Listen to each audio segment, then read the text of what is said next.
Could a matter of race decide the presidential election? Few voters are willing to say so out loud. But what are they thinking in private? Our cover story is reported now by Bill Whitaker.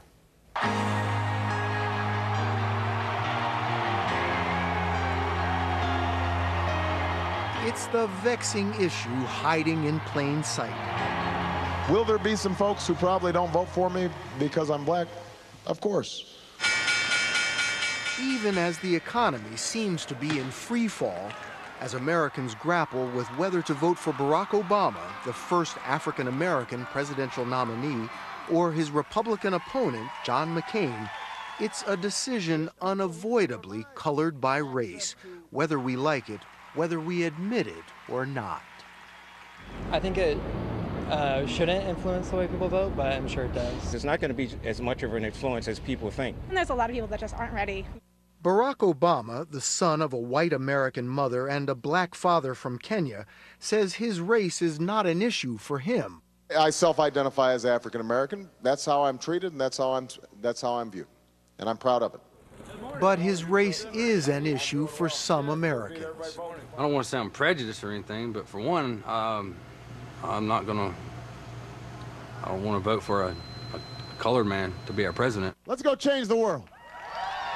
There are a group of people who will never, ever vote for Barack Obama. Melissa Harris Lacewell is an Obama supporter and professor of politics and African American studies at Princeton University. On the other extreme, there are a group of white voters who are beside themselves with excitement about the idea of being in a multiracial coalition led by a black candidate. Then there's the vast middle. Good to see you. That group of voters are really the people that the Obama campaign is worried about making sure that the strategy is one about policy, about issues, about positions, and not about questions of race. He's running to be America's president, not African America's president or white America's president, but everybody's president. Joe Trippi is a Democratic political consultant and an analyst for CBS News. And at any time he gets sidetracked into defending or bringing up race, it doesn't help him. In fact, race is a political hot potato that burns anyone who gets close. When Hillary Clinton said that she, more than Obama, appealed to hardworking Americans, white Americans, she was accused of exploiting the racial divide. When Sarah Palin tells her crowds that Obama doesn't see the world as they do, she says she means he's an elitist. Others hear racial code words. Let's leave Barack Hussein Obama wondering what happened. When Obama said Republicans were trying to make voters afraid of him, He doesn't look like all those other presidents on those dollar bills. the McCain camp accused Obama of playing the race card. Dan Bartlett, former counselor to President George W. Bush, now CBS News political analyst, says the McCain camp knows the boundaries. They've learned the lesson from the primary process with Bill Clinton and Hillary Clinton. And I think it's a simple lesson that nothing really comes good at it, even going up to the line, so to speak. Not God bless America, God damn America. But many whites thought this crossed the line, the blistering language of Obama's former minister, the Reverend Jeremiah Wright. Reverend Wright's comments were not only wrong, but divisive. It forced the senator from Illinois to tackle race in America head on. Working together, we can move beyond some of our old racial wounds.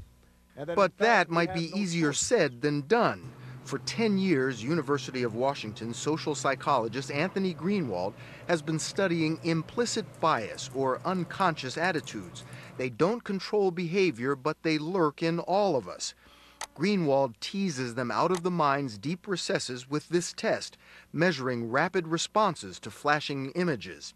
When it comes to Americans' attitudes on race, he found a widespread preference for whites. We find that 75% or so have this preference for white relative to black. What does that mean for the election? When voters are undecided, our test can pick up something that will predict how they will vote. David Sears, who studies polls at UCLA, has seen something similar.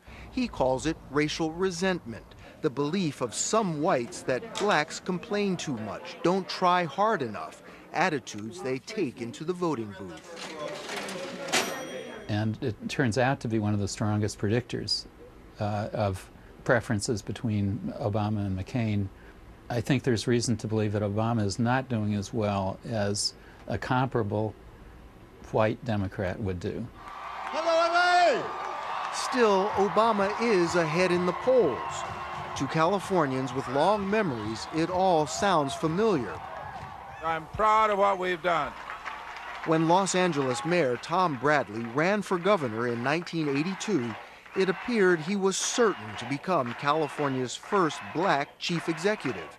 The last poll had him up 10 points, yet he lost. Joe Trippi was Bradley's deputy campaign manager. It was probably the most crushing defeat I've ever been part of. It gave us the Bradley effect, the assumption that when it comes to black candidates, polls, or rather people who talk to pollsters, lie, fearing they'll be seen as bigots. When Douglas Wilder ran for governor of Virginia in 1989, he was up 9 points, but squeaked to victory by less than 1 point. Thank you. What about Obama? Thank you. The country's come a hell of a long way. I think it's a mistake to think that there'll be any kind of big surprise like there was in the Bradley campaign of 1982, but I also think it'd be a mistake to say it's all gone. CBS pollster Kathleen Frankovic doesn't see it anymore. In recent elections with black candidates, Deval Patrick's winning governor's race in Massachusetts, in Tennessee, Harold Ford losing his run for the Senate both in 2006, the polls were right on. I really do believe that the Bradley effect, the so-called Bradley effect, is an artifact of a certain place and a certain time. It's an artifact of the 1980s. What's new? Frankovic says high-ranking blacks in the Bush White House have gotten Americans used to blacks in positions of authority. Ladies and gentlemen, the President of the United States. Even pop culture has helped Americans entertain the idea of a black commander-in-chief. This comet is larger than Mount Everest. Strong, successful black presidents in movies like Deep Impact and TV shows like 24 may have set the stage. Keep me posted, Jack. Yes, Mr. President. Fictionalized media allow us to try things on for size. UCLA sociology professor Darnell Hunt has done research on race and the media.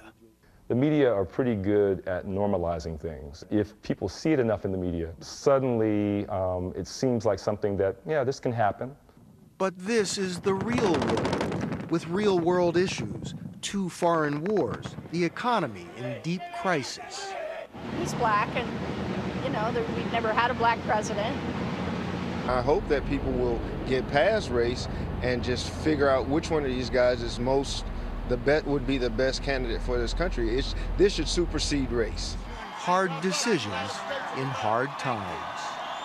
Green, yellow, black, it doesn't matter. If he can perform and do the job, it does not matter to me. That's the way I feel about it.